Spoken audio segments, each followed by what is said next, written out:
Agro Record News. Oferecimento Bradesco. De ponta a ponta é com o Bradesco que o agro conta.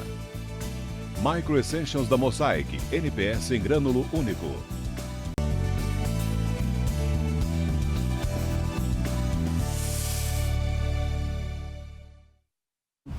Oi, bom dia para você. O Agro Record News está no ar e hoje a gente começa falando que em Minas Gerais o combate à brucelose continua. Por causa da falta de medicamento, a primeira etapa de vacinação contra a doença foi prorrogada. O queijo prontinho para distribuição é só a ponta da cadeia de produção que começa com essas vaquinhas aí. Esta é uma fazenda livre de brucelose e o José Eustáquio me levou até o curral da propriedade, que fica a pouco mais de 6 quilômetros de Uberlândia, para entender o motivo. Aqui, todo o rebanho já está vacinado contra a brucelose. Eu preocupo muito porque eu tenho a queijaria, né? E para ter a queijaria, minha propriedade aqui é certificada livre de brucelose e tuberculose de todo o rebanho. Então é feito todo ano, porque a gente que é produtor de queijo Minas artesanal tem que ter a certificação que é fiscalizada pelo IMA. Então eu fiz agora dia 6, foi revalidado minha certificação de livre de brucelose e tuberculose com acompanhamento do IMA. Só que não foi fácil deixar a imunização do gado em dia. A vacina estava em falta. Nós temos que vacinar 2 vezes no ano, semestral. A gente vacina na primeira etapa e na segunda etapa do ano. Então, na primeira etapa tinha vacina, agora na segunda etapa nós não conseguimos encontrar vacina. Por isso que em Minas Gerais a primeira fase da vacinação contra a brucelose foi prorrogada. Os pecuaristas terão até o dia 31 de julho para vacinar as bezerras e até o dia 10 de agosto para apresentar a declaração ao Instituto Mineiro de Agropecuária, o IMA. A dificuldade para a vacinação do gado no ano de 2024 contra a brucelose veio por conta de uma quebra na produção da vacina mais comum contra a zoonose, que é a AB19. Os laboratórios tiveram dificuldade em produzir a quantidade necessária. Dessa forma, muitos produtores acabaram utilizando a chamada RB51, que via de regra é uma vacina mais cara. O pessoal aproveitou da falta dessa vacina. O ano passado eu paguei em torno de 36 centavos, agora eu paguei quase R$1 na vacina. Devido à falta, eles subiram o preço da vacina. Isso ficou um cenário nacional, inclusive, não foi só o estado de Minas, alguns outros estados também solicitou essa prorrogação da campanha em função do desabastecimento, a falta do insumo. A vacinação contra a brucelose deve ser feita 2 vezes ao ano, em bezerras de 3 a 8 meses de idade. É uma obrigação do pecuarista. A brucelose é uma doença, uma zoonose, que traz prejuízo na questão reprodutiva, atrapalha muito a reprodução animal, porque o grande desempenho que a brucelose acontece no rebanho é o aborto no terço final da gestação. Então você gasta para produzir, para ter eficiência no resultado do seu rebanho, e aí chega lá no final do terço final da gestação, você perde o bezerro. Você perde a gestação de 9 meses, mais um outro prazo para desenvolver essa gestação. Então o prejuízo se torna muito grande. Financeiramente é muito complicado. Em 2022, o estado de Minas alcançou o índice de 86% de animais declarados como vacinados. Em 2023, Minas Gerais alcançou o índice de 77,5% de fêmeas vacinadas, segundo declarações obrigatórias feitas pelos produtores ao IMA. Foram 1.900.000 animais vacinados. Contudo, o Ministério da Agricultura e Pecuária exige pelo menos 80% de cobertura vacinal para garantir o controle da doença. Este ano até agora, a cobertura vacinal contra a brucelose foi de 39,5%. O índice está relativamente dentro da meta, né? Porque a gente estabelece esse índice de 80% das bezerras imunizadas no ano. Então, é 40% no primeiro semestre e 40% no segundo semestre, totalizando os 80%, que é a imunidade de rebanho. Então, é importante o produtor estar imunizando as bezerras de 3 a 8 meses, que é a idade ideal para estar fazendo a vacinação da brucelose, para impedir que essa doença entre no rebanho. O pecuarista que não vacinar o rebanho contra a enfermidade pode ser multado no valor de R$ 125,90 por bezerra, tendo como base o número de fêmeas de 0 a 12 meses da última declaração prestada ao IMA. Já o produtor que deixar de declarar a vacinação está sujeito à multa de R$ 25,18 por bezerra. E o estado de Goiás também adotou medidas para ajudar o pecuarista. Por lá, o prazo de vacinação é um pouco maior e as regras são diferentes. O motivo é a falta do imunizante B19 no mercado. Agora, os pecuaristas terão 120 dias para regularizarem a vacinação do rebanho, composto por fêmeas bovinas até 12 meses, sem ser multado pelo atraso na vacinação contra a brucelose e sem a obrigatoriedade de vacinação assistida após os 8 meses de vida. Antes da emissão da portaria, o pecuarista tinha que comprovar a vacinação de fêmeas bovinas na fase dos 3 aos 8 meses de vida, tendo como opção 2 tipos de imunizantes: o B19, que só é aplicado na faixa etária de 3 a 8 meses, e a RB51, que pode ser utilizada dos 3 meses em diante, sem restrição de idade. Por causa da falta da vacina, muitos produtores não conseguiram imunizar os animais durante essa fase. Agora, o pecuarista que não teve imunizante disponível neste período vai poder regularizar a vacinação do seu rebanho fora do período obrigatório, chegando até os 12 meses, sem pagar multa por isso, e está temporariamente liberado de fazer a vacinação assistida. A única medida disciplinar que segue é o bloqueio da sua ficha cadastral no Cidago para a emissão das guias de trânsito animal. Ela só será liberada quando a vacinação for comprovada no sistema. Segundo a Agrodefesa, somente os médicos veterinários cadastrados na agência poderão aplicar a vacina de brucelose. Se você se encontra nessa situação, busque regularizá-la o mais breve possível com a vacina RB51, que, segundo os laboratórios fabricantes, já está disponível para atender a demanda. É muito importante que você nos ajude a combater a brucelose em nosso estado e amplie a sanidade de seu rebanho e a oferta de leite e carne segura e própria para o consumo humano. A tecnologia está cada vez mais presente no campo. A inteligência artificial é usada não só para rastrear os animais, mas também para monitorar a saúde do rebanho. Os animais podem ter acesso a 3 áreas dessa propriedade rural em Goiânia. O espaço é grande para cuidar do gado de forma manual, apenas com o serviço dos colaboradores da fazenda leva tempo e tem um custo muito maior. Para melhorar o acompanhamento e evitar problemas sanitários, o pecuarista Victor Ribeiro contratou um serviço de rastreio para as vacas. Ele acontece por meio desses colares, com GPS. Tudo veio de uma empresa do sul do país que oferece o serviço desenvolvido com a inteligência artificial, que passa todos os dados para o pecuarista na palma das mãos. O que acontece aqui? Eu tenho 24 horas cada animal sendo monitorado. Com um funcionário aqui, eu não teria condições de fazer isso. Então, isso otimizou muito o meu custo aqui, porque eu consegui dedicar o meu colaborador a trabalho de manutenção da fazenda, a outras atividades que não está aqui correndo o gado todo dia para conferir se os animais estão aqui, para conferir se eles estão bem, né? Eu consigo ter uma otimização na empregação da mão de obra. O custo de cada colar é de R$10 por animal ao mês. Aqui neste pasto tem 80 vacas, 30 são da raça Nelore. Destas, 23 já receberam os colares de monitoramento. Como elas são doadoras, têm o maior preço de mercado. Só uma delas vale R$140 mil. Por isso é importante manter o cuidado com a saúde desses animais. As outras 50 vacas são mistas e usadas como receptoras. Com o monitoramento já foi possível prevenir doenças e problemas que poderiam causar prejuízo para o pecuarista. Por exemplo, citar um exemplo para vocês. Teve um animal, uma doadora de alto valor genético, ela teve redução na movimentação dela, na diária, uma redução de 60%. E esse programa nos gerou um alerta e nós viemos verificar o que estava acontecendo. Que Aí, ao chegar aqui, nós observamos que ela estava com um problema podológico, ela tinha um problema na mão.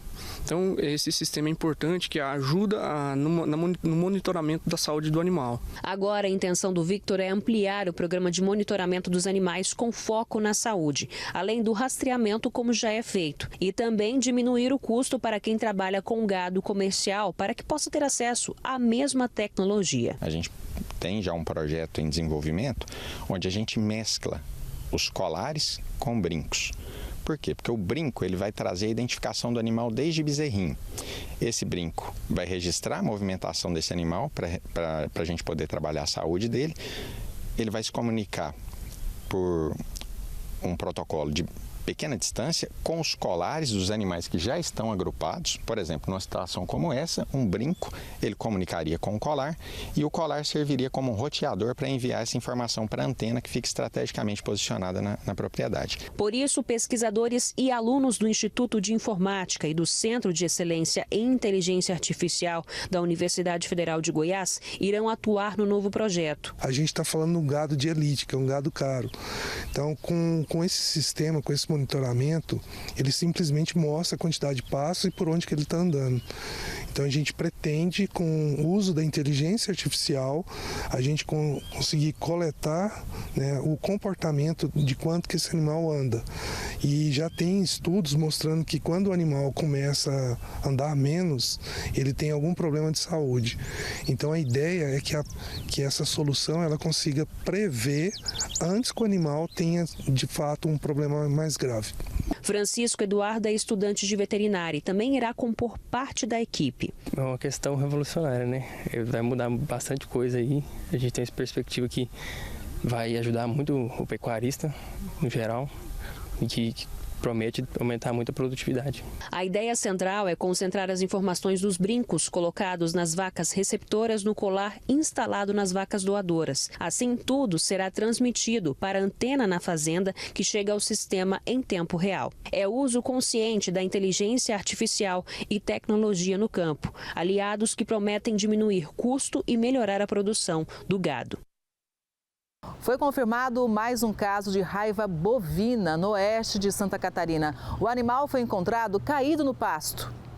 O animal morreu semana passada em Belmonte, no extremo oeste do estado. As análises apontaram para a infecção por mordida de morcego. O dono do animal percebeu os sintomas e chamou um veterinário. O boi estava caído no pasto havia pelo menos 4 dias e apresentava sinais neurológicos.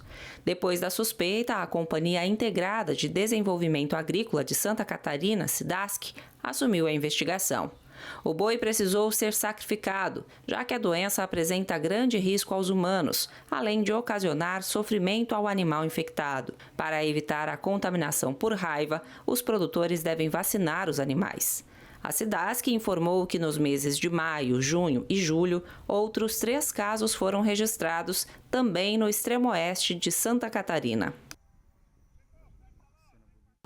O BNDES disponibiliza 66 bilhões e meio de reais para o Plano Safra 2024-2025.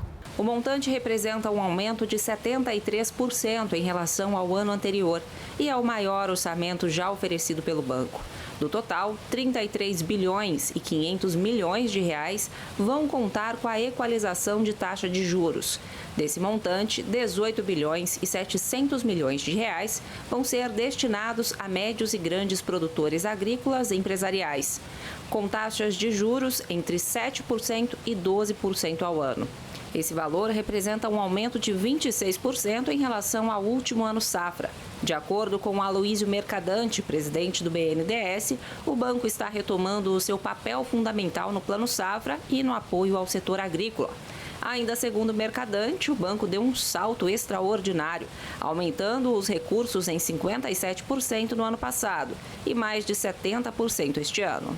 O inverno atípico é um desafio para o produtor rural. Vamos ver agora as alternativas para evitar o estresse hídrico em culturas como a da cenoura. Sol brilhando, temperaturas mais altas que o esperado, baixa umidade relativa do ar e solo seco. O resultado da equação é o desafio que os produtores vêm enfrentando durante o inverno. cultivar plantações inteiras nessas condições. Essa secura toda faz a cenoura ficar ainda mais sedenta por água. A cenoura é uma das culturas que mais sofre com essas variações climáticas. Por ter uma cultura que tem uma demanda muito grande de água, então tem determinados períodos do ano, a gente tem, por exemplo, um déficit muito grande por evapotranspiração, que é quando a temperatura aumenta muito.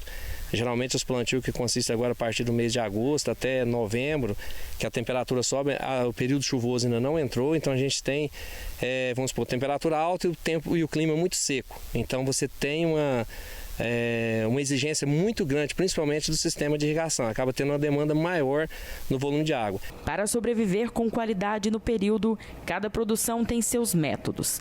Nós, então, viajamos cerca de 42 quilômetros para saber quais as estratégias adotadas nessa fazenda, que tem uma plantação de 400 hectares de cenoura e faz o cultivo em todos os meses do ano. A gente tem todo um calendário, onde esse calendário a gente define o ciclo da cultura, né? E o espaço que a gente tem que fazer entre plantios. A gente tem fluxo de carregamento basicamente diário, né? Basicamente a semana toda. O fluxo aqui deve sair em torno aí de 150, 200 toneladas dia, todo tipo consumidor. Segundo a Secretaria de Agricultura, Pecuária e Abastecimento, Uberaba é o segundo município que mais produz cenoura no estado de Minas Gerais. E para continuar sendo referência na produção, um dos principais investimentos é na automatização da colheita, que auxilia em todo o processo. E o aliado principal é a irrigação adequada em todos os ciclos. O produtor precisa tomar bastante cuidado nesse período do ano em função de atravessarmos um período longo de estiagem, período mais seco, umidade relativa do ar bem baixa, abaixo dos 40%. E sem umidade no solo. Então a preocupação do produtor nesse momento precisa ser em suprir essas culturas, as hortaliças, com água. E aí ele precisa fazer o uso da irrigação. A água é tão importante para essa cultura que mesmo após a colheita ainda é utilizada em larga escala para sair daqui direto para a mesa. A falta da água, pode fazer com que esse estresse hídrico no solo pode fazer com que a planta tenha menor crescimento, aí pode depreciar o seu produto, no caso a cenoura. E lógico, quando a gente prejudica a cultura, coloca a cultura também nesse estresse hídrico, favorece o aparecimento de pragas, de doenças. Então é tudo um conjunto. O produtor precisa sempre fazer o uso racional da água, planejando a sua irrigação, para que ele consiga atravessar esse período mais crítico, fornecendo o suprimento correto de água para a cultura. Porque toda a água que a gente usa na lavagem, a gente passa por um processo de decantação de solo, a gente faz uma asepsia nela e é reutilizado de novo na irrigação de novo. A gente está sempre fazendo esse ciclo, sabe? Não é usar o que tem e desperdiçar, não é usar o que tem no máximo de benefício que pode trazer, tanto faz para o meio ambiente, para a sociedade e também aqui para o meio nosso de produção, né? E assim, com a combinação de esforço, tecnologia e boas práticas de manuseio do campo, a cenoura continua a colorir os pratos dos brasileiros, mas trazendo um ensinamento importante: o respeito à natureza. Na questão climática, a gente tem que se adaptar a ela, ela nunca vai se adaptar a gente. Mas o impacto é inevitável, sempre a gente vai estar sempre lidando com a situação. Às vezes você pega no período de 12 meses, você pega 2, 3 meses, você tem uma condição muito favorável. O restante do tempo é um desafio, né? Já em Santa Catarina, a situação é outra. As chuvas prejudicaram muitas culturas em Itajaí e o solo encharcado afetou a produção de hortaliças. O céu de brigadeiro fez com que os trabalhos fossem retomados nos quase 3 hectares de terra do João. Um dia de sol a gente já começa a tentar recuperar ela com adubação, com o que pode ser feito para recuperar e ela produzir, né? Que o tempo de produção dela é curto, né? Ela tem a época de produção dela. Ainda assim, o agricultor da zona rural de Itajaí monitora o crescimento de algumas espécies e, infelizmente, contabiliza as perdas em torno de 15% da produção geradas pelas fortes chuvas da última semana. Uma semana de chuva que nem deu aí atrás, ela não cresceu nada, ela estabilizou. E isso é a perda dela, é essa aí, né? Ela estabiliza e não cresce, né? Isso afeta diretamente na sua renda? Com certeza, bastante, né? A gente teve esse ano passado aí muita perda, né? De dezembro até junho agora, né? Começo de junho aí, que foi muita chuva, a gente não conseguiu produzir praticamente nada, né? A produção foi praticamente toda perdida, praticamente, né? Então tem que dar tempo bom para produzir. Se não der tempo bom, não consegue produzir e perde. O solo encharcado acaba diminuindo o oxigênio que vai para as mudas e propiciando então o aumento das bactérias que impactam no desenvolvimento das plantas. Além disso, a terra fica mais ácida e o índice de salinidade também é elevado. Nós também temos as questões de encharcamento de solos, né, que varia de solo para solo, mas em solos mais arenosos o encharcamento ele costuma ser mais rápido. A água percola com mais facilidade, com mais rapidez, e aí o produtor, 1 ou 2 dias depois de chuvas pesadas, já consegue trabalhar o solo. Porém, em solos mais densos, mais pesados, esse prazo para começar a trabalhar esse solo ele é um pouquinho mais longo. A pesquisadora em genética e melhoramento de plantas ainda afirma que o excesso de água não é o único problema que afeta a agricultura. Nós temos a questão também dos dias nublados. Então, quando nós temos dias sem sol, o que acontece é que a planta não consegue fazer fotossíntese. Quando ela não faz fotossíntese ou faz fotossíntese reduzida, né, uma quantidade reduzida, ela acaba crescendo menos, se desenvolvendo menos, acaba aumentando o ciclo da cultura e isso, logicamente, atrapalha principalmente os produtores de hortaliças, por exemplo. Apesar da trégua, a população ainda deve sentir os efeitos do mau tempo na qualidade dos produtos que estarão nas prateleiras. Porém, para os produtores, a volta do sol é vista como a renovação da esperança para salvar o sustento que vem da terra. E para não depender da chuva e nem sofrer com a seca, um curso em Brasília mostrou para os produtores como usar da melhor forma os sistemas de irrigação. Neste período de seca que estamos passando aqui no Distrito Federal, é importantíssimo manter o solo irrigado. Para isso, os produtores utilizam diversos tipos de irrigação, entre eles aspersão, gotejamento. Maria cultiva abóbora, milho, mandioca e hortaliças há 37 anos. Para manter a produção irrigada, ela usa uma bomba que retira a água do poço artesiano, mas está gastando cerca de R$2.000 por mês com energia elétrica. Agora ela conheceu detalhes de técnicas que podem fazer com que diminua gastos na propriedade. É a forma da aspersão, né? O gotejamento, os canudinhos que vai lá para sair menos águas, porque não é interessante que saia um monte de água e desperdiçar água. Interessante que molhe a planta.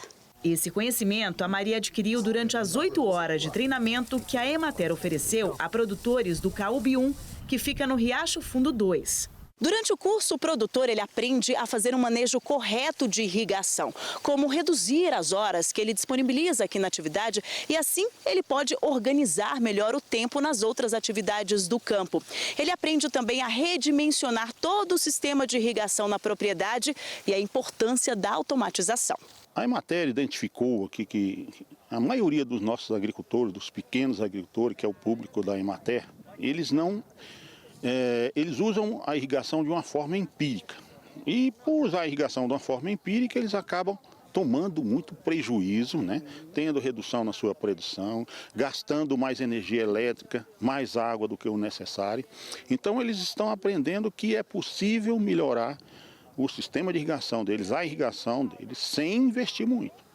Então a Emater trata nesse curso do redimensionamento do sistema de irrigação.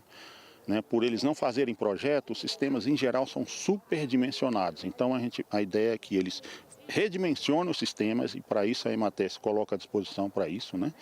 E a ideia é que eles façam um manejo adequado da irrigação, usando técnicas para saber quando ele começa a irrigar, quanto tempo deixa irrigando, né? Então tem várias técnicas que a gente ensina para eles aqui. E também nós já estamos falando um a mais aí, que é a automatização do sistema de irrigação. Porque isso reduz a mão de obra e aumenta a eficiência, né? Já que considerou-se lá que a irrigação dele vai ser 15 minutos, na automatização é 15 minutos. Se não estivesse automatizado, é um tempo que ele usa, que ele marca empiricamente, nem relógio às vezes o agricultor usa para isso. Alguns modelos de aspersão foram apresentados aos produtores. Ela, por meio desse fio, ela recebe um impulso lá do comando que vocês vão ver daqui a pouco, e ela abre ou fecha, certo? Então, evita que o agricultor se desloque de lá até aqui para abrir ou fechar registro. Então, isso aqui é um fator de economia muito grande. Os agricultores também aprenderam a avaliar se o solo precisa de água, a quantidade e a regularidade. São vários os métodos para fazer esse diagnóstico, que incluem alguns equipamentos ou a análise manual. A gente demonstra dois modelos, né? 2 métodos de manejo de irrigação.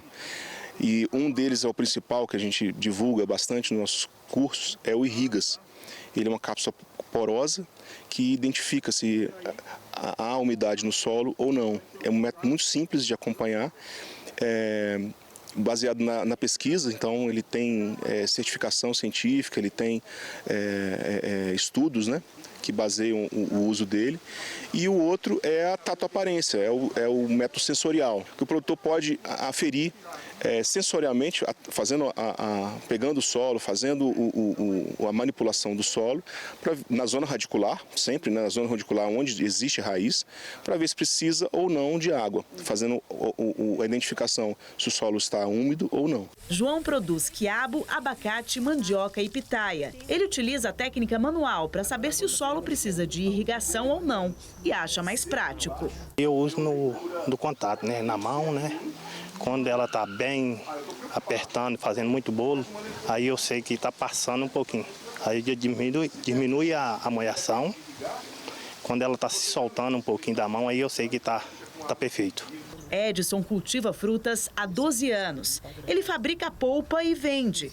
O agricultor diz que tem na lavoura a irrigação por aspersão e pretende mudar a forma de utilizar o sistema depois do curso. O custo que eu tenho hoje com a irrigação, só por essa aula aqui, eu vou chegar quase que a zero. Eu trabalho com a aspersão, né? Eu vou colocar o sistema de bailarina, que é no pé da planta. Em vez de eu jogar para o alto, eu vou botar embaixo, que eu irrigo para cada planta eu vou ter uma quantidade certa de água. A presidente da Associação de Produtores Rurais do Caúbium diz que na região existem cerca de 100 propriedades e que essa parceria com a Emater tem contribuído e muito para o desenvolvimento dos agricultores. Nosso objetivo aqui é produzir e ao mesmo tempo preservar. Então nós queremos que essa área aqui ela continue como rural. Tá? E para isso nós temos que aumentar a produtividade e essa parceria com a Emater ela é vital para nós. O Ministério da Agricultura e Pecuária declarou emergência zoossanitária no Rio Grande do Sul depois da confirmação de um caso da doença de Newcastle. O MAPA publicou na sexta-feira portaria que declara o estado de emergência zoossanitária. A medida vale por 90 dias, em função da detecção da infecção pelo vírus da doença em aves comerciais. A declaração de emergência prevê agilidade na aplicação de procedimentos de erradicação dos focos estabelecidos no plano de contingência de influenza aviária e a doença de Newcastle. Entre as ações estão o sacrifício ou o abate de todas as aves onde o foco foi confirmado, limpeza e desinfecção do local, demarcação de zonas de proteção e vigilância em todas as propriedades existentes num raio de 10 quilômetros e definições de barreiras sanitárias. O MAPA disse que a população pode continuar consumindo carne de frango e ovos, inclusive na região afetada. Afirmou também que o consumo de produtos avícolas inspecionados pelo Serviço Veterinário Oficial permanecem seguros. A doença foi confirmada no dia 17 de julho no município de Antagorda. A análise foi feita pelo Laboratório Federal de Defesa Agropecuária de São Paulo. reconhecido pela Organização Mundial da Saúde como referência internacional para o diagnóstico da doença de Newcastle. O Ministério da Agricultura e Pecuária divulgou os preços mínimos para os produtos de verão e regionais. A medida visa estabelecer uma remuneração mínima aos produtores rurais. Os valores atualizados pelo MAPA vão servir de referência nas operações ligadas à política de garantia de preços mínimos. Os novos valores foram fixados pelo Conselho Monetário Nacional, de acordo com a proposta enviada pelo MAPA e Companhia Nacional de Abastecimento, CONAB. A medida abrange todas as regiões do Brasil e é válida de julho deste ano até dezembro de 2025. Os valores foram publicados no site do MAPA. O governo de São Paulo multou em 18 milhões de reais uma usina que jogou material orgânico no rio Piracicaba, no interior do estado. Do alto, a imagem é dramática. Mais de 230 mil peixes mortos na área de preservação Tanquã, no rio Piracicaba. Segundo o relatório da Companhia Ambiental do Estado, mel de cana-de-açúcar estocado na usina São José, na cidade de Rio das Pedras, vazou para o Ribeirão Tijuco Preto, que fica ao lado da empresa. O material percorreu 60 quilômetros até a área de preservação. Ao chegar ao rio, o mel de cana teria provocado a falta de oxigênio na água e, consequentemente, a morte dos peixes. De acordo com a CETESB, a usina não comunicou o vazamento da substância, o que fez o valor da multa subir. Com a conclusão dos laudos, a Companhia Ambiental anunciou a aplicação de uma multa de 18 milhões de reais à empresa. Parte desse recurso, nós também estamos conversando da possibilidade de a gente dar apoio aos ribeirinhos. Já foram retiradas 3 toneladas de peixes, trabalho feito com o apoio de um trator hídrico. Agora as ações estão concentradas em limpar aquela área e restaurar aquela área o mais rápido possível. A usina São José tem licença para operar e disse que colabora com a investigação, mas que não recebeu evidências que demonstrem relação entre a operação e a mortandade de peixes. Conhecida como Mini Pantanal Paulista, a área de preservação Tanquã, Rio Piracicaba, é rica em biodiversidade. A recuperação dos impactos causados pelo vazamento da usina de açúcar pode demorar até uma década. Um projeto do Senar, em parceria com os produtores rurais, está viabilizando a recuperação de 100 mil hectares de pastagens em 7 estados. O projeto tem o objetivo de capacitar e levar assistência técnica e gerencial a produtores rurais do bioma cerrado, composto pelos estados da Bahia, Goiás, Maranhão, Mato Grosso do Sul, Minas Gerais e Tocantins. Os produtores atendidos adotaram tecnologias de baixa emissão de carbono durante a realização do projeto, que começou em 2020. O Senar informou que a recuperação de pastagens degradadas faz parte do plano de adaptação e baixa emissão de carbono na agricultura do governo federal e auxilia no cumprimento das metas do Brasil na redução das emissões dos gases de efeito estufa. Entre as técnicas implantadas estão o manejo dos animais e das pastagens, o que traz um aumento da produtividade e dos lucros. As melhorias geram também a oportunidade de regularizar a propriedade de acordo com as exigências do Código Florestal. O projeto atendeu até agora 6.459 produtores de 66 municípios nos estados do bioma cerrado. 1.130 ainda estão em atendimento.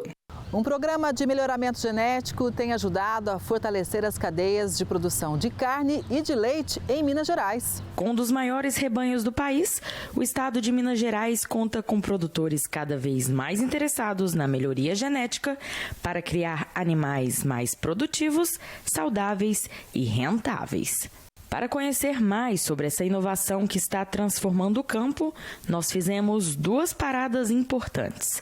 A primeira foi nessa empresa especializada em genética bovina em Uberaba. Melhorou muito o meu rebanho, melhorou muito o meu índice de genética do gado, melhorou a produção de leite. O que a gente pensa em uma propriedade, tanto agrícola ou pecuária, o primeiro passo é produção, é produtividade. Quando o produtor vem procurar a gente para pedir essa ajuda, esse apoio, escolher os melhores animais para o seu projeto, a gente tenta fazer algo muito individual e buscar entender o projeto desse produtor. Como é o sistema de criação dele, quais tecnologias ele já usa, qual o nível talvez do curral, de uma ordenha, se o gado é trabalhado a pasto, se o gado é trabalhado confinado. Isso tudo traz para a gente uma ideia de quais seriam os melhores animais para trabalhar dentro dessa propriedade. Por exemplo, no leite a gente olha muito o volume de lactação, a gente olha a vida produtiva do animal, saúde, conformação de ubre, e no corte também a gente avalia muito a funcionalidade de cada animal. Então, características fenotípicas que a gente fala, que englobam dentro desse projeto, um boi mais precoce por tal motivo, como que o mercado da região funciona, porque cada ponto desse vai influenciar de alguma forma ou ser influenciado de alguma forma dentro desse processo. Decisões tomadas, é hora de começar o processo de inseminação. Esse material vai para o laboratório para aí sim ser preparado e entregue ao produtor. A gente recebe da coleta o ejaculado.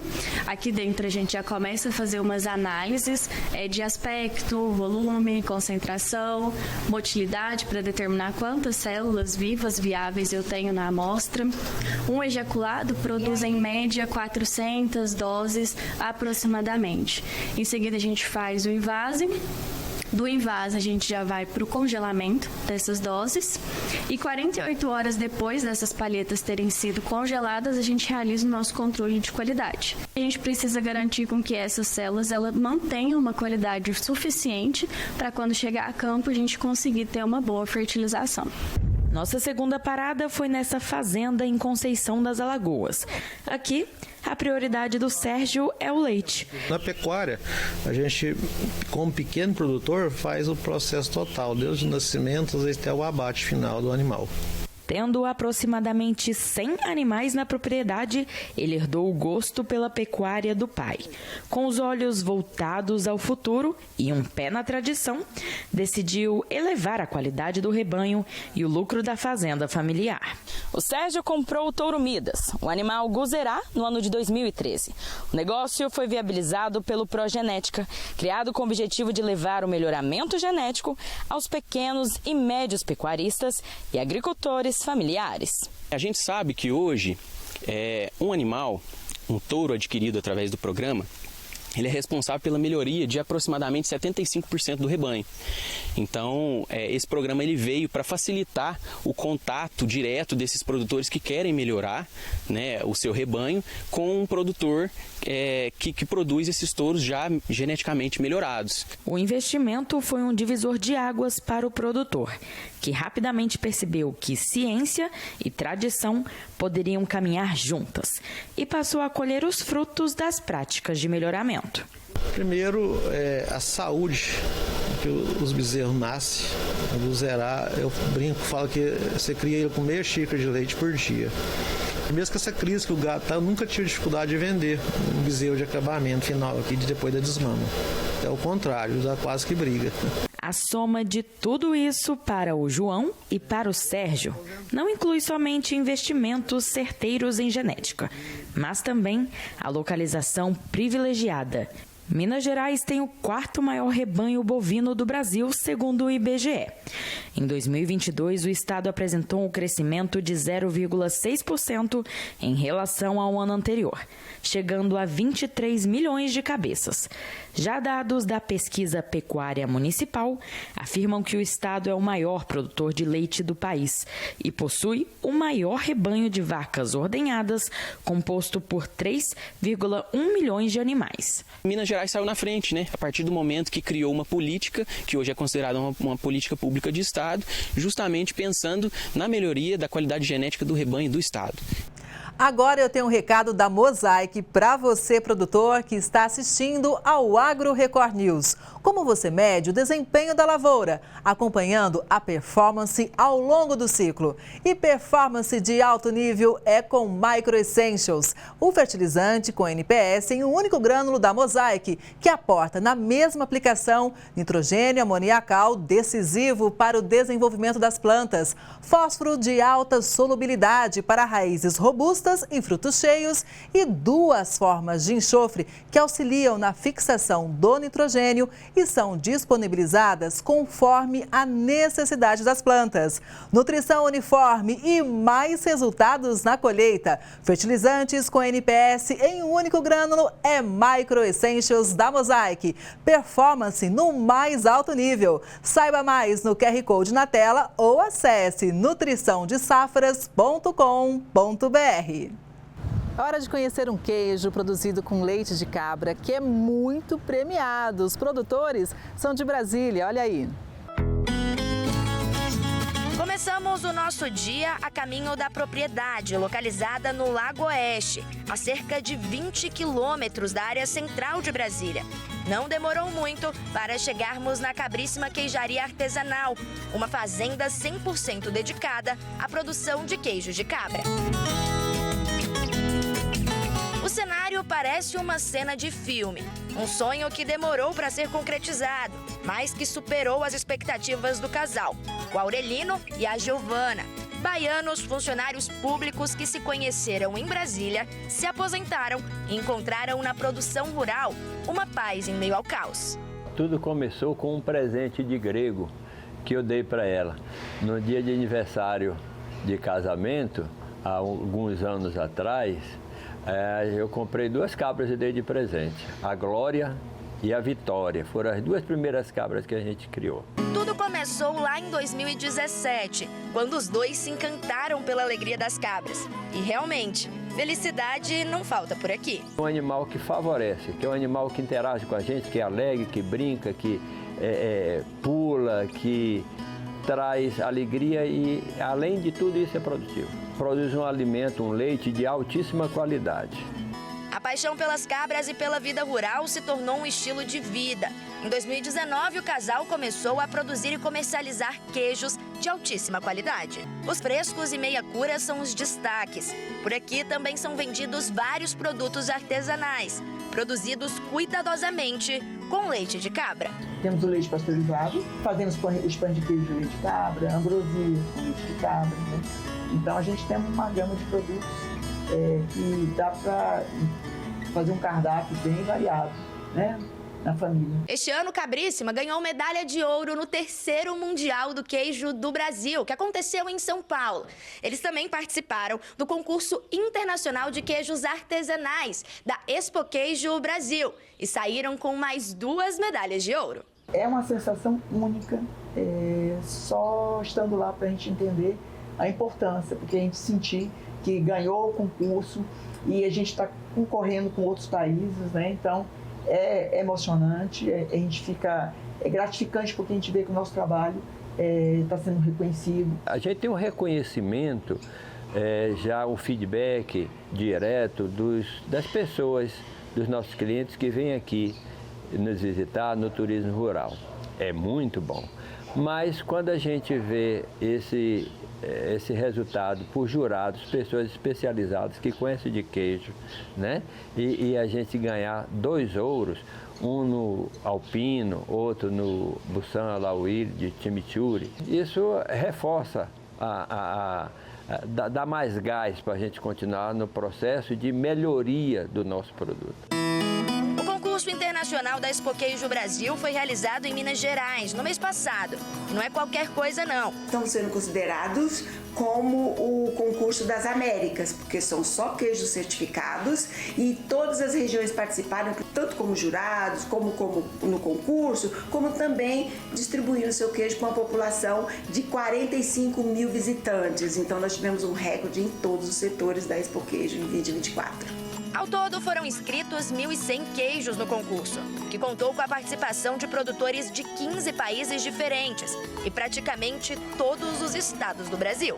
E o Distrito Federal se destacou. A gente ficou muito feliz que eles estavam dentre os 1.100 queijos, entre as 42 categorias, estavam conosco dentro do fórum, estavam conosco na área gastronômica, nos estandes. Então isso foi muito importante, muito relevante nessa 4ª edição da Expo Queijo Brasil. E não podemos encerrar esta reportagem sem falar dos incontáveis benefícios dos queijos de cabra. Um alimento altamente digestível, rico em minerais e vitamina A, excelente fonte de proteínas e cálcio, indicado para todas as idades. A receita obtida com o embarque nacional de frutas atingiu 476 milhões de dólares no primeiro semestre. A União Europeia segue como principal destino dos produtos brasileiros. As exportações brasileiras de frutas frescas tiveram um bom desempenho em receita no primeiro semestre de 2024. Segundo informações do CPEA, com base nos dados do Comexstat, o país arrecadou 476 milhões de dólares com as vendas internacionais de frutas, leve alta de 0,5% frente ao mesmo período do ano passado e apenas 0,6% abaixo do recorde de 2021. O volume, porém, foi 8,4% menor frente a 2023 e 19% inferior ao recorde de 2021, devido à baixa oferta nacional de algumas frutas importantes na pauta de exportação, como manga e uva. É importante lembrar, porém, que muitas das principais frutas exportadas pelo Brasil terão o pico de embarques no segundo semestre, como manga, uva, melão e melancia.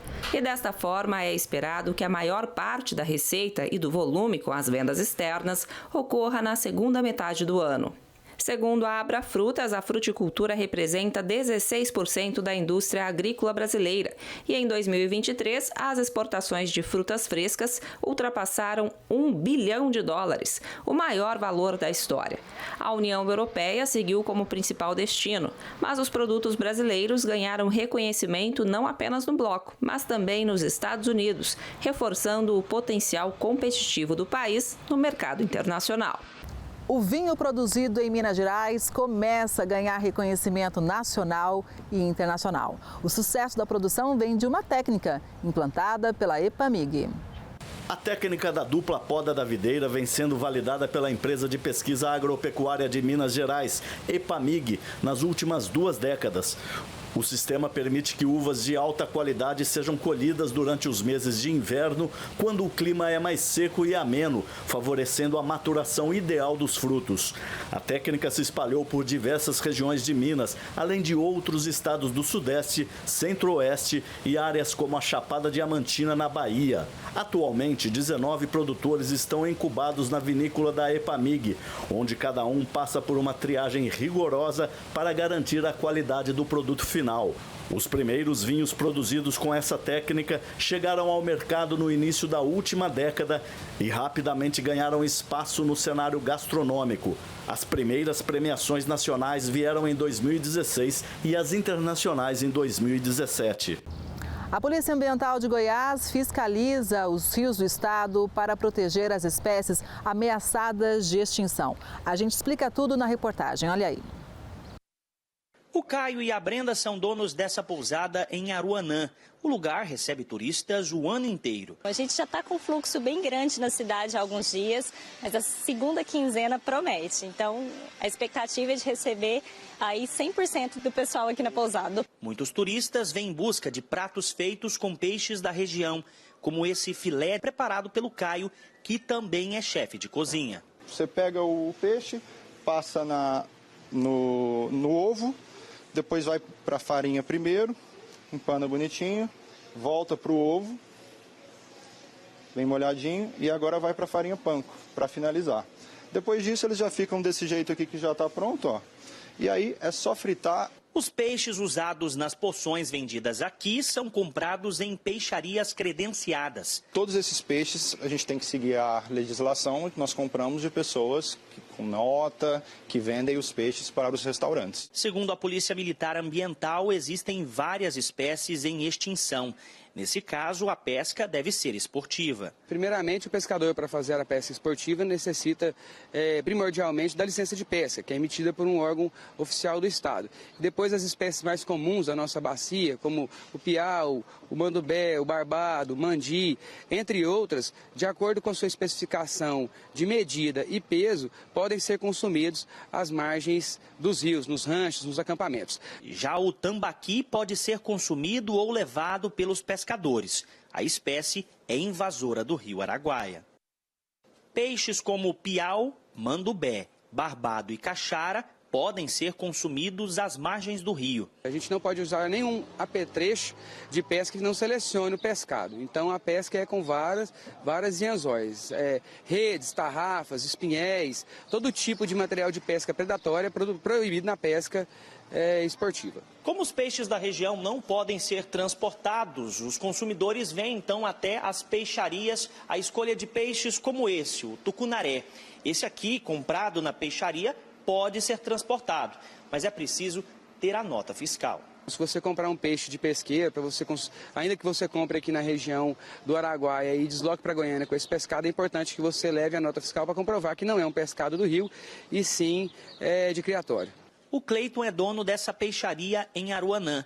Durante a temporada, as vendas aumentam. A gente vende aqui acima dos 500 quilos de peixe nessa época e o resto do ano em média de 150 quilos mensal, né? Então a demanda é bem maior. O pessoal gosta muito de pintado, em questão dos peixes, né? Pintado, pirarucu e caranha, vende bastante. Para evitar crimes, a polícia tem feito fiscalizações constantes nos mais de 400 quilômetros de extensão do rio Araguaia. Nós estamos, em média, com 8 equipes náuticas todos os dias fazendo a cobertura desses acampamentos e das praias ao longo do rio Araguaia. Nós já fizemos apreensões de cerca de 100 quilos de pescado irregularmente, com carne de caça também. Então a gente tem feito um trabalho intensivo. A presença da Polícia Militar nesse ambiente já coíbe que pessoas cometam crimes dos mais diversos.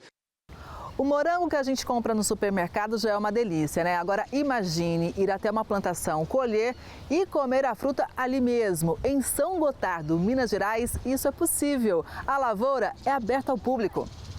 Vermelho, doce, comer morangos é um convite para lá de irresistível. No meio dos morangueiros, em uma manhã de domingo. Olha quantos apaixonados pela fruta. É um lugar legal, né? Bacana, que a gente tira um domingo, um tempo para ter com a família. É um lugar interessante de vir. Muito bom. E aí o pessoal se diverte, se lambuza, brinca. Sim, eles estão adorando. Após a comilança, um cochilo vai bem. Ainda mais num cenário assim. A criançada se diverte. Conta uma coisa, tem morango de todos os formatos aqui, né? Sim. O que vocês acharam aí? O que você acha de desenho nesse morango? Eu achei uma borboleta. Mostra pro Ti. Uma borboleta mesmo, né? Sim. Grande desse jeito, você já viu?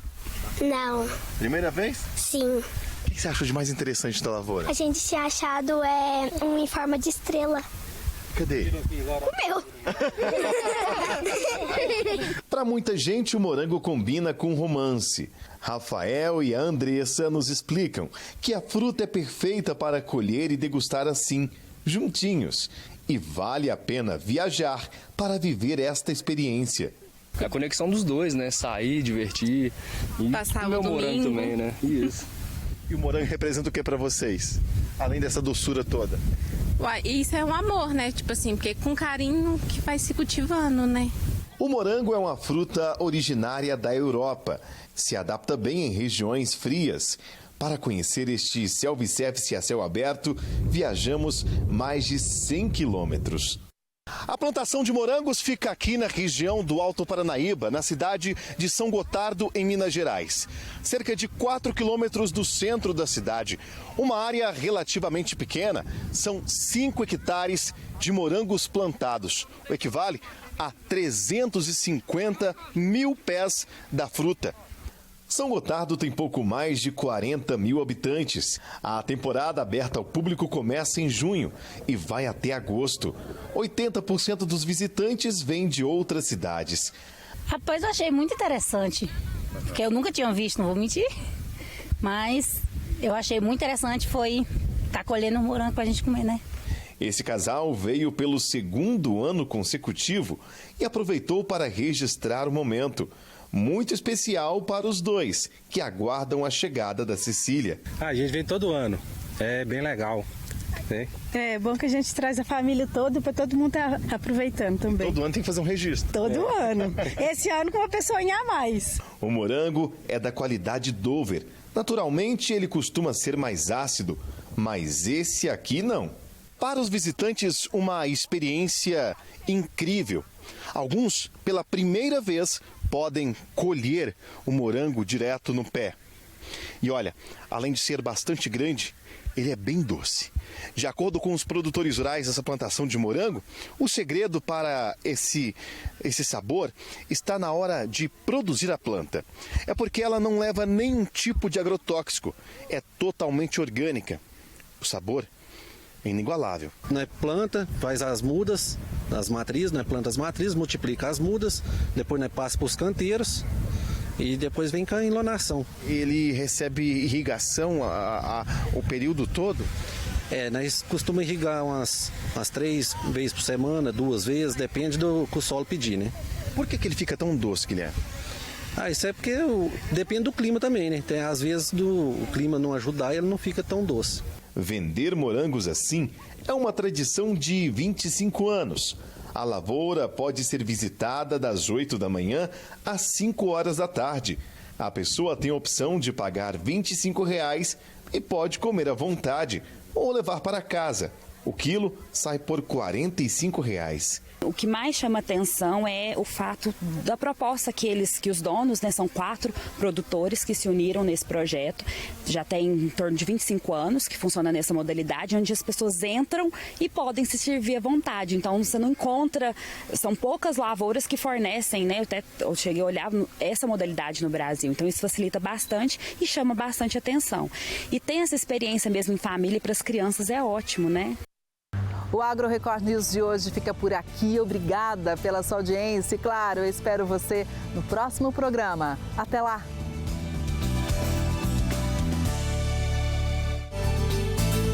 Agro Record News. Oferecimento Bradesco. De ponta a ponta é com o Bradesco que o agro conta. Micro Essentials da Mosaic. NPS em grânulo único.